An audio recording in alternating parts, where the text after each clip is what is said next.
आज पढ़ते हैं गोदान सरल भाषा में। गोदान प्रेमचंद्र। हिंदी साहित्य और प्रेमचंद्र एक दूसरे का पूरक नाम कहा जाता है और उनकी अमर कृति गोदान शीर्षक का अर्थ है गाय का दान, जो कि एक हिंदू मान्यता है। अपने जीवन का सभी पापों का मुक्त होने का और अपनी मार्गों का सफ़र निष्पाप तय करने का आधुनिक हिंदी साहित्य के इस काल जयी कथाकार उपन्यास में मुख्य रूप से बंधनों में जकड़े हुए एक गरीब किसान की कहानी है, जिसकी अपने घर में एक गाय पालने की इच्छा थी।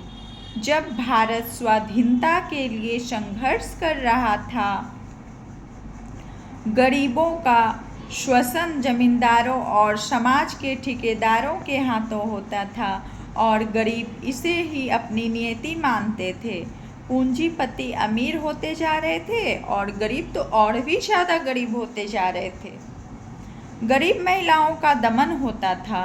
जो भी अन्यायों के खिलाफ आवाज़ उठाते थे उसे गलत ठहरा दिया जाता था और उसका सामाजिक बहिष्कार कर दिया जाता था।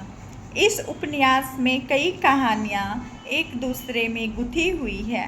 होरी की कहानी, उसके बेटे की कहानी और वहाँ के जमींदार की कहानी, राय साहब और उनके दोस्त की कहानी, मालती मेहता, ऐसे अनेक पात्र हैं इस कहानी में जो एक समूचा संसार ही रच दिया गया है। आँखों के सामने होरी के कथा के साथ एक और कथा उभर के सामने आया है, मेहता और मालती की। ये होरी की दुनिया से बिल्कुल भी अलग है।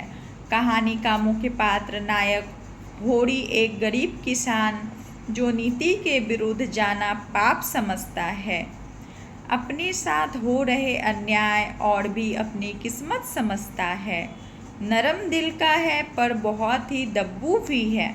धनिया होरी की पत्नी, जो कि गाँव के अन्य औरतों के तरह घर संभालती है और पति की मदद भी करती है और अपना दिमाग थोड़ा अलग रखती है। उसके लिए समाज और नियति से ज़्यादा उसका प्रिय पुत्र गोबर। इस पात्र में कई रंग बदले। सोना और रूपा होरी धनिया की दो बेटियां, होरी के दो भाई होरी और धनिया ने ही पाल पोस कर बड़ा किया था। एक और मुख्य पात्र है गोबर की संगिनी झुनिया। गोबर की संगिनी झुनिया के पिता का नाम है भोला। और भी काफ़ी सारे पात्र हैं, जैसे राय साहब, माता दीन सिल्या जो कि चमारन थी, झिंगू सिंह साहूकार महाजन, मालती मेहता राम सेवक, लखनऊ के पास बेलहारी जहां होरी और धनिया 3 बच्चे के साथ रहता था। उसके पास 5 बीघा ज़मीन था। 5 बीघा ज़मीन था। उसी से किसी प्रकार उसका गुजारा हो रहा था। वहाँ राय साहब चापलूसी के चलते वहाँ पर कृपया दृष्टि से होरी का गांव भर में समान था। होरी की पत्नी इतनी दुनियादारी ना समझती थी और जरा तीखे स्वभाव की भी थी। उसका मानना था कि बेवजह जमींदार के तलवे क्यों सहलाना। इसी विषय पर अक्सर हमेशा होरी और धनिया में लड़ाई होती रहती थी।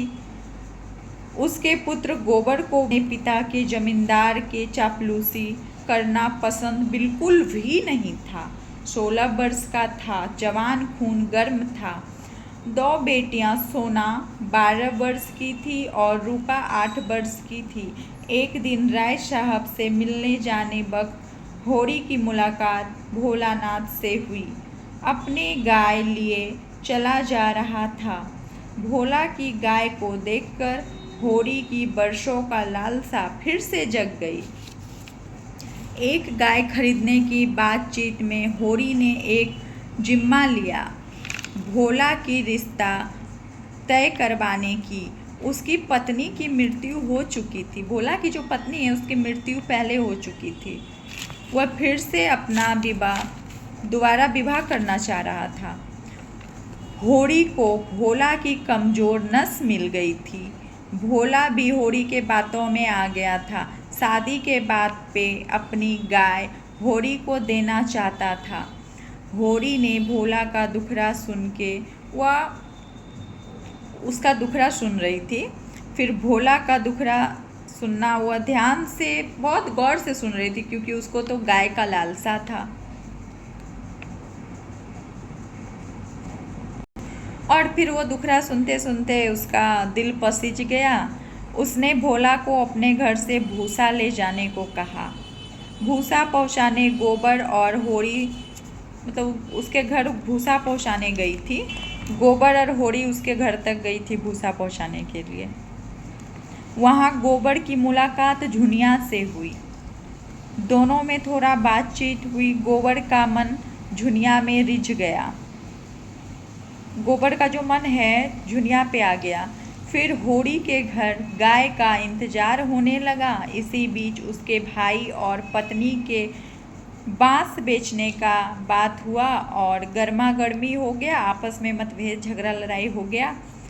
घर गाय ले आया। होरी के परिवार तो जैसे गंगा नहा लिया, इतने खुश हो गया कि जैसे गंगा नहा लिया। पूरे गांव में खबर फैल गई। सब लोग आए उनके गाय देखने के लिए उनके द्वार पे, लेकिन उनके भाई नहीं आए। उनके जो सगे भाई थे सिवाय उनके सगे भाई के सिवाय सब लोग आए थे, क्योंकि उनके भाई उनसे जल रहे थे।